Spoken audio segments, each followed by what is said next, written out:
James bond बहू। गंगानगर में सुमन अपने बेटे योगेश, बहू मीना और बेटी शीला के साथ रहा करती थी।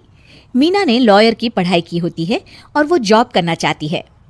सुनो जी, मुझे एक डिटेक्टिव एजेंट के यहाँ जॉब मिल रही है। जॉब? वो भी डिटेक्टिव का? अरे ओ बहू, कोई जॉब करने की जरूरत नहीं है। अरे तुम जॉब करोगी तो घर का काम कौन संभालेगा?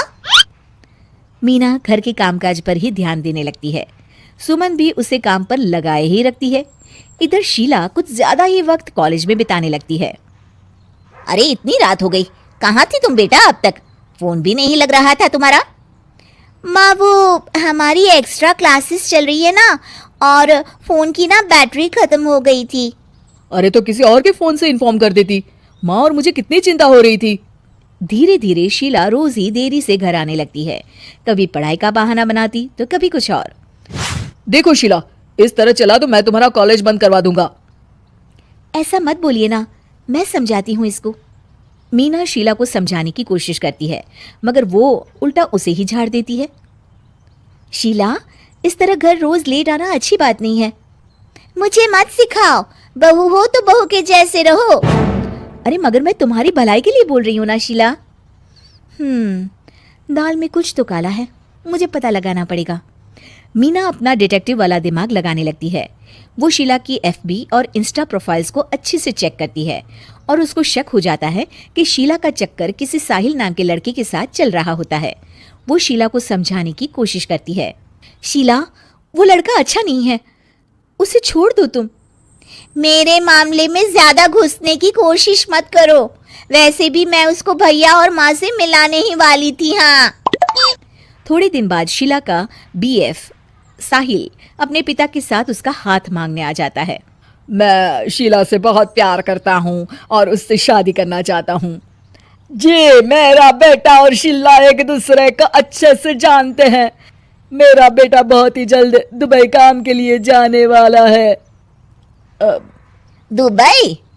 हाँ, मेरी नौकरी लग गई है वहाँ। अगर आप लोगों को ऐतराज ना हो तो हम इन दोनों का रिश्ता कर देते हैं। सीमा दुबई का नाम सुनकर प्रभावित हो जाती है और योगेश से सलाह मशवरा करके रिश्ते के लिए हाँ बोल देती है। अजी, अब जब बच्चों ने एक दूसरे को पसंद कर लिया है तो हम कौन होते हैं मना करने वाले? आप तो उसके दुबई जाने से पहले ही शादी तय कर दीजिए। हे भगवान, क्या हो रहा है ये सब? बस दुबई का नाम सुनते ही माँ जी उनकी बातों में आ गई। मुझे ही कुछ करना पड़ेगा। अब सुनिए जी, आपको नहीं लगता माँ जी ने रिश्ता तय करने में जल्दबाजी कर दी है? हाँ, सो तो है। बस मुझे तो ये लग रहा है कि हमें पहले लड़के और उसके परिवार की अच्छे से जांच पड़ताल करनी चाहिए। तुम माँ के फैसले पर शक कर रही हो मीना? नहीं नहीं जी, मेरा वो मतलब नहीं था। तो और क्या मतलब था? चुपचाप अपने काम पर ध्यान दो और घर की मुखिया बनने की कोशिश मत करो। हे भगवान, ये ऐसे नहीं मानेंगे, मुझे ही कुछ करना होगा। मीना अपना डिटेक्टिव माइंड लगाती है और साहिल और उसके परिवार के बारे में पूरी तरह से जांच पड़ताल करती है। तभी साहिल के पापा उनके घर कॉल करते हैं। जी, वो साहिल की दुबई जाने की टिकट करवा रहा था। अगर आप हाँ बोले तो शादी होते ही शीला भी उसके साथ ही दुबई चली जाएगी। अरे नेकी और पूछ पूछ जरूर करवा दीजिए। ठीक है ठीक है, वो ना थोड़े पैसों की कमी पड़ रही थी। आप बस 1 लाख रुपए ट्रांसफर कर दीजिए हमारे अकाउंट में। जी जी जरूर, बेटी की खुशी के लिए कुछ भी। मीना सब सुन रही होती है। माँ जी, ये आप क्या कर रही हैं? हम उनको अच्छे से जानते भी नहीं हैं। अरे तू चुप कर, हर वक्त टोक लगाती रहती है।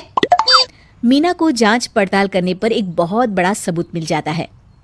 माँ जी, मैंने आज तक आपसे कुछ नहीं मांगा, मगर आज कुछ चाहती हूँ आपसे। अरे बोल भी दे।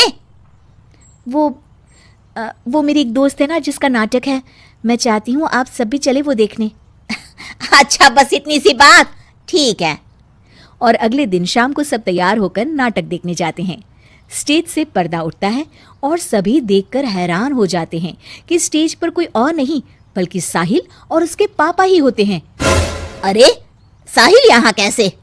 माँ जी, वो साहिल नहीं, मयंक है, और उसके साथ उसके पापा नहीं बल्कि सह कलाकार सिद्धार्थ है, जिसे वो अपना पापा बनाकर हमारे घर ले आया था, और वो नाटक कंपनी में ही काम करता है। वो साहिल बनकर आपको चीट कर रहा था। हे भगवान, अरे अरे ये सब क्या है? माँ जी, इतने दिनों से दोनों का पता लगा रही थी मैं, तब मुझे इन सब बातों का पता चला। हमें माफ कर दो मीना, हमने हमेशा ही तुम्हारी बातों पर ध्यान नहीं दिया और तुमको नीचा दिखाया। आई एम सॉरी भाभी। हाँ बहू, आज तुमने मेरी बेटी की जिंदगी बचाई है। तुम तो सच में डिटेक्टिव हो, डिटेक्टिव। ऐसा मत बोलिए माँ जी। अरे नहीं बेटा, हम लोग हमेशा बेटी और बहू में अंतर करते थे, मगर अब से ऐसा नहीं होगा। अब से तू अपने पसंद की जॉब करेगी और एक डिटेक्टिव बनेगी, हमारी बहू जेम्स बॉन्ड।